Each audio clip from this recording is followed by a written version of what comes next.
नमस्कार दोस्तों, grow with Anjani channel में आपका स्वागत है। दोस्तों, आज का जो हमारा टॉपिक है, जो हमारा अभी जो सीरियल चल रहा है कि कितने अमाउंट पे कितना मिलेगा, तो इसी क्रम में जो है हमारे एक व्यूअर हैं सिंह साहब जी।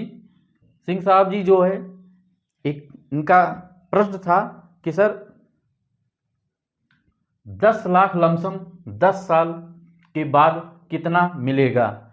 यानी कि अगर आप 10 लाख रुपया सिंगल इन्वेस्टमेंट करते हैं लमसम में, जैसे कि बैंक और पोस्ट ऑफिस में एफडी होता है, पोस्ट ऑफिस में आपका किसान विकास पत्र होता है, सेम उसी तरीके से अगर हम 10 साल के लिए हम एफडी कर दें, यानी म्यूचुअल फंड में सिंगल इन्वेस्टमेंट लमसम कर दें, तो हमें 10 साल बाद कितना मिल सकता है। यानी कि उनका ये कहना था कि एक एवरेज में, एक एग्जाम्पल के तौर पे हमें ये जानना है कि हम कितना हमें 10 साल बाद मिल सकता है। आइए दोस्तों देखते हैं कि क्या कैलकुलेशन आता है।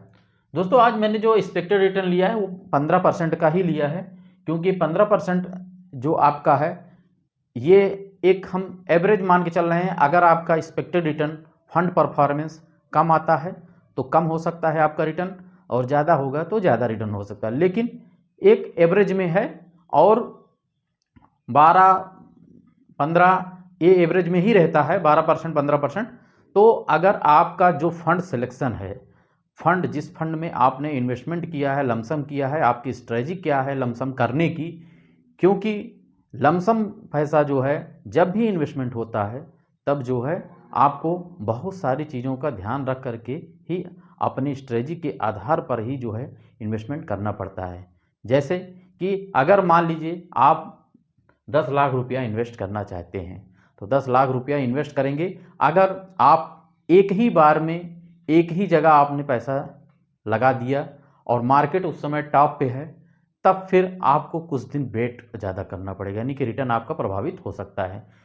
बाकी जो आप अपना अगर स्ट्रेटजिक लगाएंगे कि नहीं, हम 10 लाख को 10 बार में, 5 बार में, 4 बार में हम थोड़ा थोड़ा करके पैसा सिंगल सिंगल डालते चलेंगे और डाइवर्सिफाइड करके चलेंगे, जैसे कि 1 2 3 फंड में आप डाल लेंगे, तब जो है आपका रिटर्न जो है काफ़ी अच्छा होगा और आपको रिटर्न प्रभावित करेगा।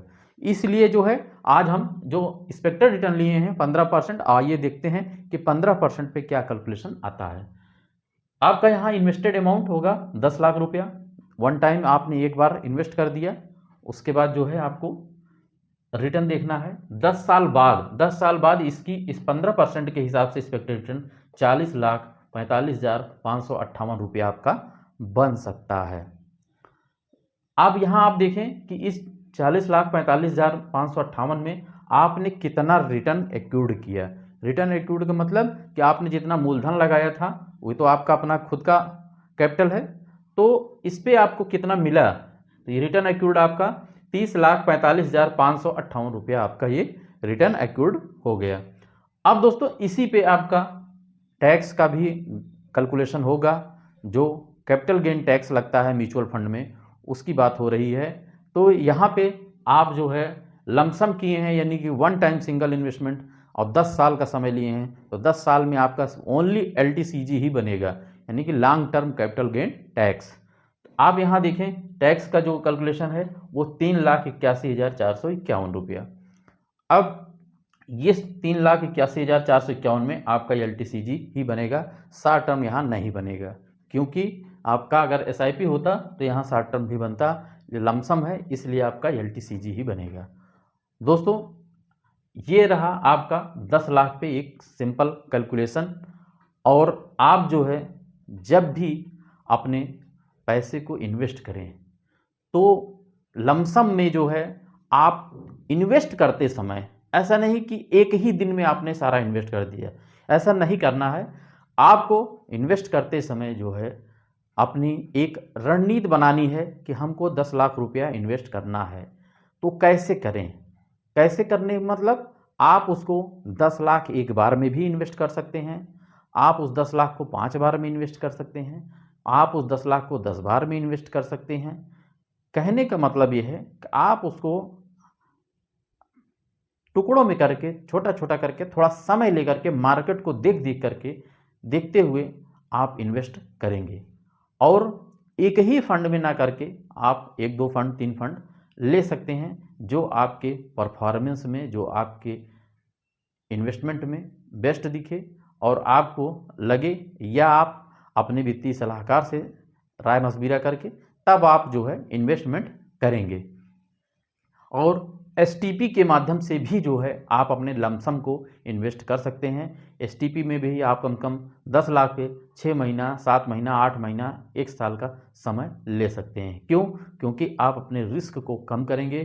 क्योंकि होगा क्या कि अगर आपने 10 लाख एक ही बार में लगा दिया एक फंड में और मार्केट ऊपर है या उस फंड का परफॉर्मेंस बहुत ऊपर है, हो सकता है मार्केट अगर क्रैश होगा, नीचे आएगा, तब आपका पैसा नीचे आ सकता है और यहाँ पे रिस्क थोड़ा सा बढ़ जाएगा। और बाकी आप स्वतंत्र हैं अपने हिसाब से, या अपने वित्तीय सलाहकार से आप राय मशविरा करके अपने हिसाब से आप इन्वेस्टमेंट करेंगे। दोस्तों, मेरा सिर्फ ये वीडियो बनाने का मतलब, लक्ष्य, उद्देश्य यही है कि आप जो है मोटिवेट होते रहें और आपको जानकारी मिलती रहे सारी चीज़ की। और मेरा वीडियो बस सिर्फ मोटिवेशनल और आप नॉलेजफुल के लिए ही है। और मैं अपनी तरफ से किसी भी फंड में कोई भी हमारी रिकमेंड नहीं है। आप अपने स्वतंत्र हैं, कैसे भी आप इन्वेस्टमेंट कर सकते हैं, कहीं भी करें। तो थैंक यू सो मच दोस्तों। जय हिंद, जय भारत।